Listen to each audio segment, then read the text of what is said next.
So cat ఇస్తే at least మీరు కొన్నైనా కొన్ని తెలుసుకుంటారు. ఇప్పుడు నెక్స్ట్ అంశం ఏంటంటే, ఇప్పుడు సుబ్బారావు గారు అప్పారావు గారు ఎలా తిన్నట్టే తెగుళ్ళు కానీ పురుగు కానీ ఏదైనా మనం సాధారణంగా చూసుకుంటే అసలు ఏ విధంగా మొక్క వరకు వస్తున్నాయి ఆలోచించండి మీరే. గాలి ఓన్లీ మూడు రకాలు గాలి అని చెప్పారు. సూపర్. మూడు రకాలు. ఒకటి భూమి ద్వారా, రెండు నీటి ద్వారా, మూడు గాలి ద్వారా. ఒక్కసారి ఆలోచించండి. భూమి మీకు ఎంత? ఒక 2 ఎకరాలు 3 ఎకరాలు అంత ఉంది, అందుకని ఎక్కువేం కాదు కదా, అంటే కంట్రోల్ చేసే అంత లెవెలే ఉంది. నీరు మన గవర్నమెంట్ ఎంత ఇస్తే కాలం ద్వారా పొలాల ద్వారా ఎంత వస్తుందో అంతే, అంటే అది కూడా కొంతలో కొంత మనం కంట్రోల్ చేయాలి. గాలిని మాత్రం మనం కంట్రోల్ చేయలేం. అట్లీస్ట్ 2 కంట్రోల్ చేసే ఫ్యాక్టర్స్ మన చేతిలో ఉన్నాయా లేదా? అవునా కదా? ఇప్పుడు నేను ఎందుకు చెప్పానంటే మన సూక్ష్మజీవులు ఏ మార్గాల్లో వస్తున్నాయి? ఈ 3 మార్గాలే కదా. ఎందుకంటే ఇంకా ఎక్కువైనా ఎక్కడైనా ఉన్నదో చెప్పండి. అంతరిక్షంలోంచి వచ్చే అవకాశం లేదు కదా. ఇంకా మనమే మొన్న చంద్రయాన్ 3 పంపించాం, అది కష్టం లేదు. సో అంతరిక్షం నుంచి అయితే వచ్చే అవకాశం చాలా తక్కువ. జీవం అనేది భూమి మీద మాత్రమే ఉన్నది. కాబట్టి ఇప్పుడు మొట్టమొదటిగా ఏ శిలీంధ్రం అయినా ఏ బ్యాక్టీరియా అయినా భూమిలోని కానీ నీటిలోని కానీ ఆ 2 మనం కంట్రోల్ చేసుకోవచ్చు. అవునా కదా? ఫర్ ఎగ్జాంపుల్ ప్రతి రైతు వరి కానీ చెరుకు కానీ ఏం చేసినా ముందు ఏం తయారు చేస్తాం? భూమిని తయారు చేస్తామా లేదా? భూమిని తయారు చేస్తున్నప్పుడు అనేక అవశేషాలు పాత పంటకు వదిలేస్తాం. ఆల్రెడీ దాని తర్వాత సూక్ష్మజీవులు ఆ పాత అవశేషాల్లో ఉంటాయి. అవునా కదా? ఎప్పుడైతే నువ్వు చేసినప్పుడు అంటే ఏం లేదు, మీరు భోజనమే చేస్తున్నారండి. ఇప్పుడు మన అందరం ఇప్పుడు కలిసి అక్కడికే భోజనానికి వెళ్తాం. మనం మొట్టమొదటి ఏం చేస్తాం? ఎందుకు అంటే తెలియకుండా ఉదయం సాయంత్రానికి వేసినప్పుడు నీకు చేతికి క్రిములు ఉంటాయి, నీకు క్లారిటీ ఉంది, ఆటోమేటిక్ చేయగలుగుతున్నావు. ఉదయానికి లేచిన వెంటనే మొదలు ఏం చేస్తున్నావు? కుమ్మేస్తున్నాం పళ్ళు. అవునా కదా? అంటే రాత్రి తిన్నది పాచి వస్తుందా లేదా? మరి ముందు పంట వేసింది తర్వాత పంటకి పాచి కాదా?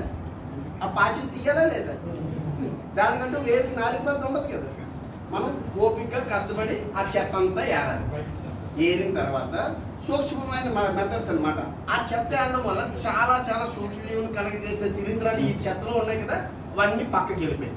పైగా ఏం చేస్తుందంటే ఈ సూక్ష్మజీవులు ఏం చేస్తాయంటే ఎప్పుడైతే మనం మొక్క వేస్తామని రెడీగా ఉంటుంది అనమాట. గట్ల మీద ఈ కలుపు మొక్కలు ఇవన్నీ వాటిలో ఉంటాయి చూడండి, వాటిల్లో ఉంటారు. ఎప్పుడైతే మనం ముఖ్యమైన పంట వేస్తామో గాలి ద్వారా వీటి మీదకి వస్తాయి. అప్పుడు నువ్వు ఏం చేస్తావు? ఆ కలుపు మొక్కని ముందు తీసేవనుకో, అంటే పంట తయారు చేస్తున్నప్పుడు కలుపు మొక్కని ముందు తీసేవనుకో, నీ పంట మీద వచ్చే అవకాశం ఉందా? అంటే సులభమైన పద్ధతులే, కానీ మనం ఎప్పుడు వేస్తున్నాం కదా వేయండి అన్నట్టుగానే ఉన్నాం. కానీ ఈ పద్ధతులు చేయడంలో తప్పు ఏమైనా ఉందో చెప్పండి. దానికి నువ్వేం చేస్తావు అంటే ముందు ల్యాండ్ ప్రిపేర్ చేసినప్పుడే బాగా లోతుగా దుక్కులు దున్నేవనుకో, ఆటోమేటిక్గా కిందన ఇందాక మేడం కూడా చెప్పుకుంటుంటారు చాలా భూముల్లో వాటి గుడ్లు పెట్టేసి ఉంటాయని చెప్పేసి. ఇటువంటివి ఏమన్నా కూడా మనకి ఫ్రీ సోర్స్ సూర్యరశ్మి. ఇప్పుడు వేసవిలో మనం ఇందాక చెప్పాను కదా, సుబ్బారావు గారు ఎందుకు తెలియలేకపోయారు. సో వేడి ఎక్కువ ఉండడం వల్ల కదా. కేవలం ఈ స్పోర్లన్నీ అంటే ఈ సూక్ష్మజీవుల తాలూకా అవశేషాలన్నీ పూర్తి సూర్యరశ్మికి 1-2 రోజులు పూర్తిగా ఎక్స్పోజ్ అయ్యారుకో చనిపోతాయా లేదా?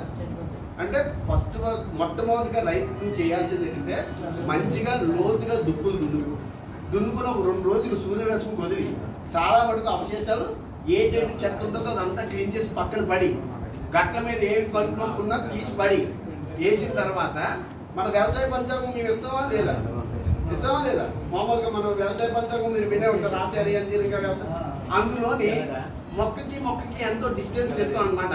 అంటే మనం ఆమోదించిన స్పేసింగ్ లోనే వేసామనుకోండి, ఆటోమేటిక్గా మొక్కకి ఆల్రెడీ జబ్బు ఉన్నది, నువ్వు మొన్ననే వేసినప్పుడు ఈ జబ్బు ఉన్నది దానికి అందనివ్వకుండా కొంచెం దూరంలోనే పెడుతున్నాను. అంటే మనం ఎంత స్పేసింగ్ పెట్టామో అంతే స్పేసింగ్ లో వేయాలి. ఇంకోటి అనా సార్, చిన్నప్పుడు మనం అందరం టీకాలు వేసుకున్నామా? ఎందుకు? భవిష్యత్తులో ఏవైనా వ్యాధులు ఇటువంటివి రాకుండా ఉండడానికి.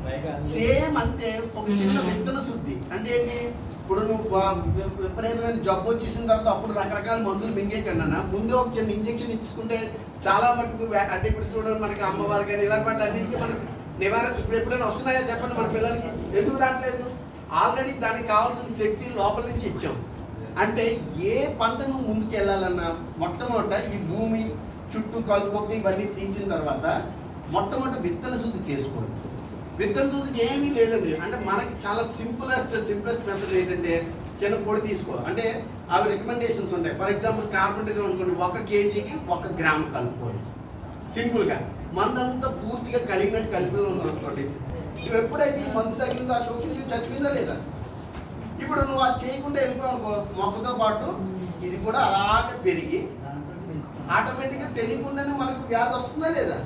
అంటే ఇప్పుడు మీరు ఆల్రెడీ 4 సులువు పద్ధతులు చెప్పాను.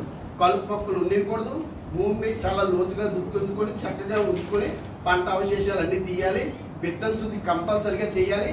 ఏ మందో అది మాత్రం అట్లీస్ట్ మీ విఏఓ విలేజ్ అగ్రికల్చర్ అసిస్టెంట్ ఉంటాడు లోపల, వాడి దగ్గరైనా అడిగి. ఎందుకంటే పంటకి మారుతుంది. మనకి అన్ని రకరకాల పంటలు ఉంటాయి కదా, ఏ పంటకి తగ్గట్టుగా ఆ మార్కెట్ మందు అప్పటికప్పుడు కొనుక్కోండి. ఎందుకంటే ఇప్పుడు నేను ఒక 100 లిస్ట్ ఇస్తాను, గుర్తుంటాయో చెప్పండి. జనరల్గా మీరు నేర్చుకుంటే చాలా, ఇవి చేస్తే మనకి ఇది లాభం అని తెలిస్తే మీకు చాలు, అంత మించి ఇంకేం అవసరం.